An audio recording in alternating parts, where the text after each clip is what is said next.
বগুড়া শহরে সন্ত্রাসী কর্মকাণ্ডের হোতা ও কোবরা গ্রুপের প্রধান সুমনকে গ্রেফতার করেছে জেলা গোয়েন্দা পুলিশ। 11 মে দুপুরে শহরের জলেশ্বরী তলা এলাকায় বিশেষ অভিযান চালিয়ে গ্রেফতার করা হয় তাকে। এ সময় তার কাছ থেকে উদ্ধার করা হয় একটি ধারালো বার্মির চাকু। একাধিকবার চেষ্টা করেছি, এটা আপনারা অবগত আছেন।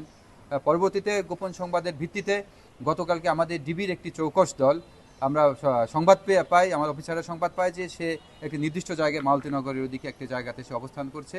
পরবর্তীতে যখন তাকে ধৃত করতে যায়, সে আমাদের অফিসারদেরকে ট্রেস করতে পেরে তখন তার মোটরসাইকেলটি ফেলে সে দৌড়ে পালিয়ে যায়। আমাদের অফিসাররা তার পিছনে প্রায় 1.5 কিলোমিটার দৌড়িয়ে গিয়ে তাকে একটা জায়গা থেকে তাকে আটক করে।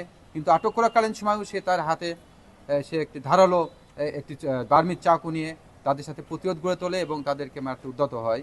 একটা পর্যায়ে আমাদের অফিসাররা খুব ট্যাক্টফুলি তাকে নিবৃত করে এবং তাকে ধারালো চাকু সহ তাকে গ্রেপ্তার করতে সক্ষম হয়। জেলা ডিবি পুলিশের ইনচার্জ ইকবাল বাহার জানান, শহরের মালতীনগর, স্টাফ কোয়ার্টার, কলোনি ও ঠনঠনিয়া বাসস্ট্যান্ড সহ বিস্তীর্ণ এলাকায় দীর্ঘদিন ধরে অপরাধ সাম্রাজ্য গড়ে তুলেছিল এই সুমন। তার নেতৃত্বে গঠিত কোবরা গ্রুপ এলাকায় চাঁদাবাজি, মাদক ব্যবসা ও ছিনতাইয়ের মতো কর্মকাণ্ড পরিচালনা করত।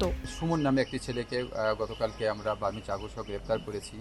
আসলে এর বিষয়ে আপনারা আমাদের পুরা বগুড়াবাসী এবং বগুড়ার সদর থানার সবাই আপনারা অবগত আছেন যে সে দীর্ঘদিন ধরে আমাদের শহরের বিশেষ করে বেজুড়া, কলোনি, ঠনঠনিয়া, মালতীনগর এই সমস্ত এলাকাতে সে সন্ত্রাসী, চাঁদাবাজি, ছিনতাই সহ বিভিন্ন অপরাধ করে আসছিল। গোয়েন্দা তথ্য অনুযায়ী এই গ্যাংয়ের সদস্যরা নিজেদের মধ্যে দায়িত্ব ভাগ করে অপরাধ সংঘটিত করত।